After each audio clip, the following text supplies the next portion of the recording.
Get those hands up and press ball!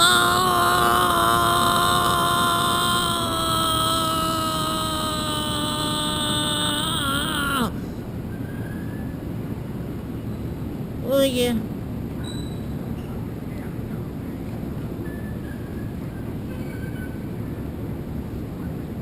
Let's dance for you. Good day yesterday. The extremes. On the one extreme, I'm really starting to like David's tent. Now, I've mentioned this in some of the previous videos, but I like what they're doing because it's not really structured, maybe a little bit, but what they do is they intermix scripture reading, singing, praying, not any preaching, but that's okay. At first that was a little bothersome to me, but I like just the idea of scripture reading, singing, just the whole nature of it. You come and go as you please, but it's a relaxing, and it's so much so that that's going to be my first stop today.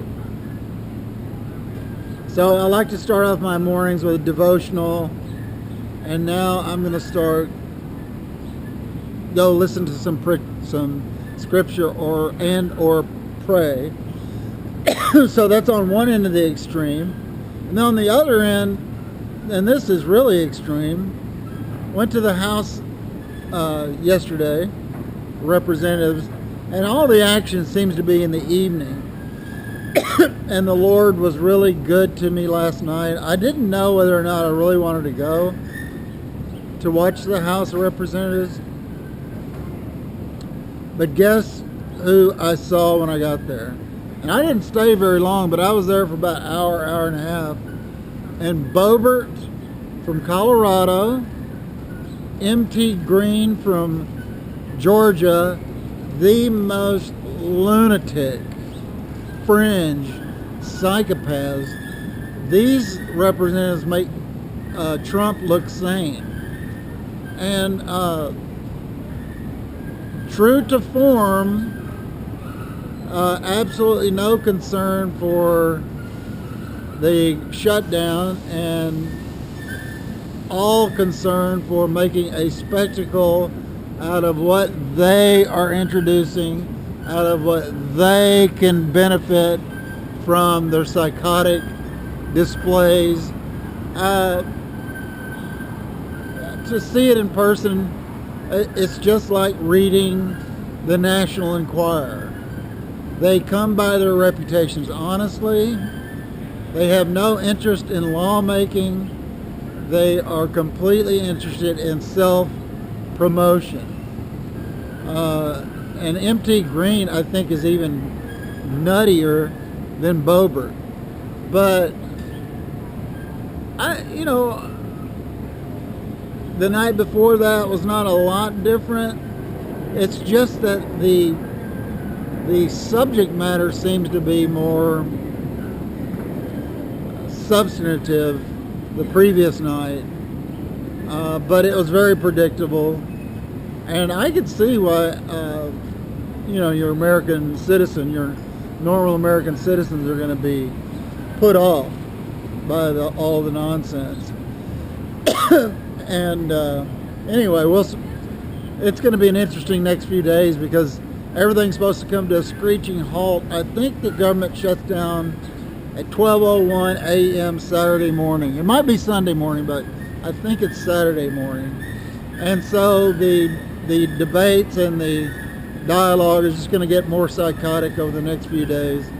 So I'm looking forward to that. So get the hands from hole! But yeah, just the craziness that happened yesterday had me going to David's tent twice for prayer, meditation, that type of thing. Went to the Jefferson building of the library, the Congressional Library, and got into it with I don't know, I guess he's the employee of the rare books reading room. And this guy has some kind of power problem, but he picked the wrong guy.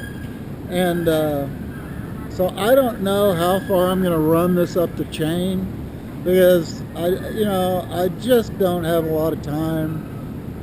And and look, not only is this guy nuts, and he doesn't realize how much time I have on my hands to make his life more miserable.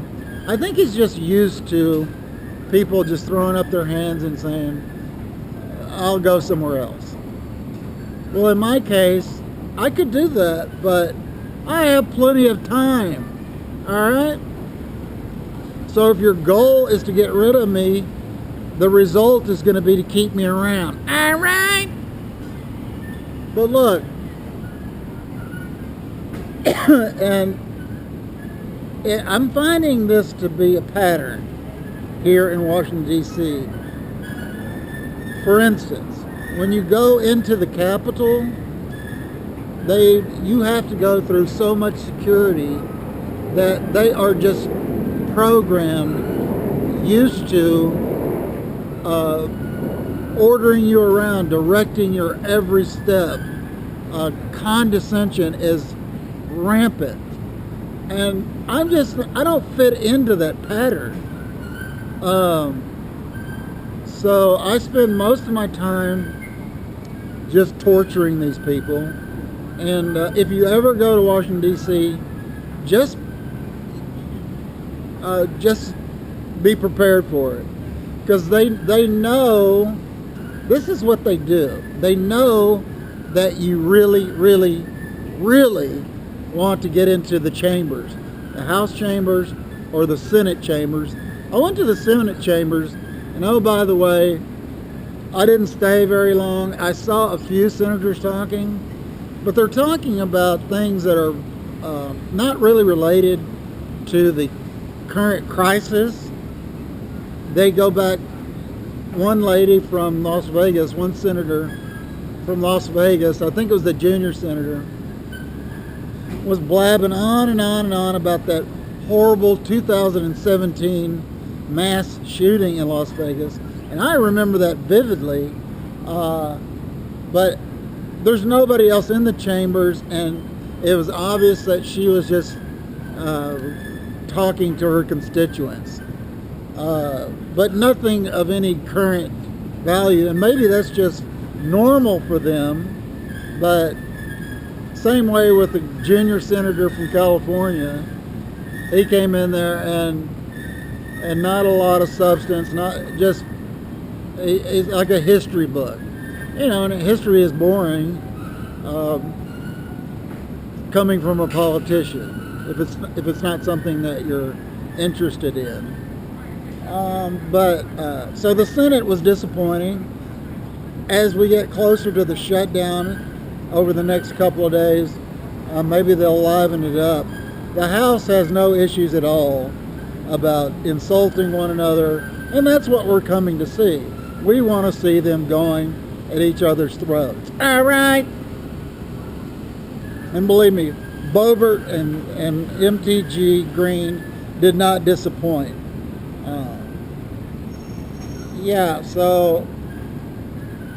But overall, it was a good day. It's just, it's a little frustrating having to deal with the condescension. I thought I had gotten away from that in New York, but at least I've had enough practice where I can make their life even more miserable than it already appears to be. So pretty much got the same plans for today. I ordered some Skechers shoes. I want to get some more shoes because it is, my feet are mostly my transportation if I'm not on a bus. Don't get me started on the buses. And it's getting cold. Here in Washington, D.C., it got down into the mid-50s, maybe even closer to the low 50s. And that's got me Googling, where is it warmer? Because I'm an outdoorsy type person. So get those hands up and praise my Lord.